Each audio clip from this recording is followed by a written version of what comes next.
This is a Sports Catastrophe production.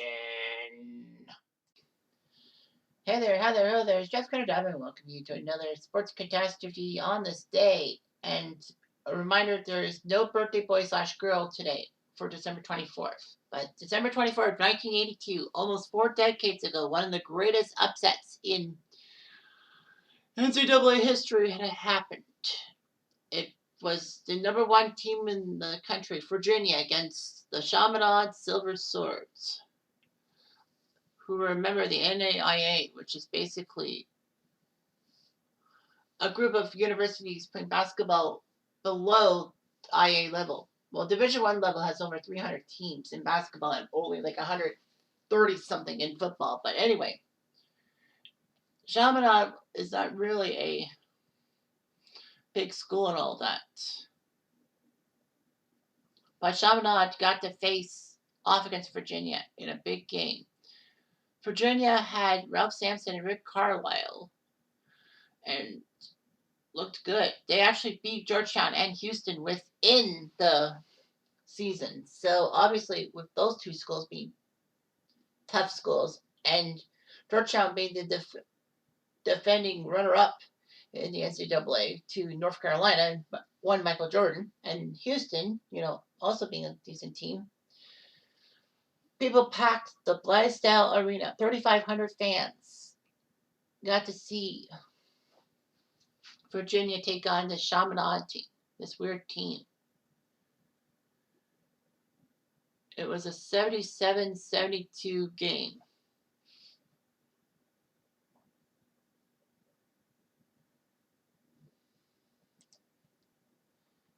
So a lot of people say this was huge. Virginia was 8-0. I mean, after all, you beat Georgetown and Houston, as I said. And it looked like they were going to win this game. I mean, they had Sampson, Rick Carlisle, Alfred Wilson, Jim Miller, Tim Mullen, Craig Robinson. And the Cavs head coach Terry Holland was Virginia's coach since 1974. Virginia beat Duke. And then they went to Tokyo to face Houston and Utah. No Sampson because he had an intestinal virus. The Cavaliers wanted to play Hawaii, the other major school on the island, but they got to play against the Silver Swords. Chaminade was 28-3 in the NAIA and all that. They actually played Virginia twice, losing both times heavily.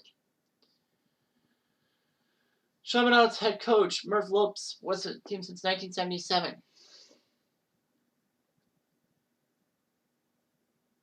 And the Silver Swords looked good. Tony Randolph was the center who was actually told to deal with Ralph Sampson. And they both were friends from Virginia. So anyway, Chaminade, 8 days before this game, the game on Christmas Eve, actually played Hawaii and beat them by 9 points.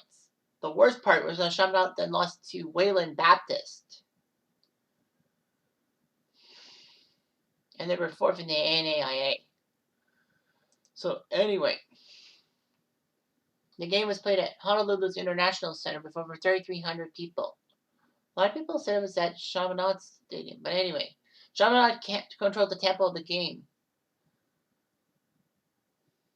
Chaminade didn't hold the possession for long periods of offense. But remember, this was before the shot clock era. The college basketball shot clock era wouldn't start until 1986. So anyway, the weird thing is Michael Wilbon, from Part of the Interruption, he was a writer for the Washington Post who was actually in attendance, said that Chaminade's offense was jump shots away from Virginia's basket so that Ralph Sampson couldn't really swat at them. And the Silver Swords focused on guarding their own basket to stop Sampson's offense and all that.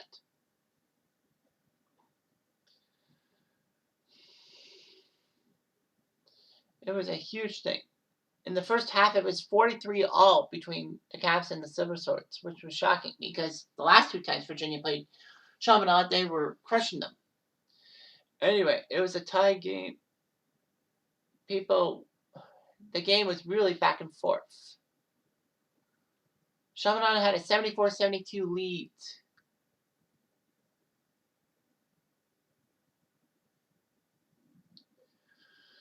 and it looked good. Virginia got the ball, which had a chance to tie the game, but Virginia was unable to score during the possession. Following 3 missed chances, Virginia got a ball, but unfortunately they had a violation for carrying the ball. Virginia fouled Ricky Dunham, and he made 2 free throws to make it a 4-point lead. After another free throw, Chaminade ended the game winning 77-72. It was huge and all that. That Chaminade actually beat the number 1 team in the NCAA, even though they were an NAIA school.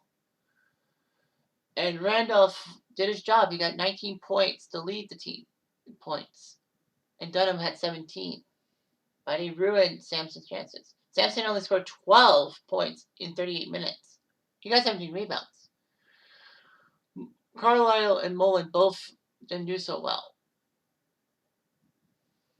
The U.S. media didn't really report this game immediately. After all, the game ended at 3 in the morning on the East Coast.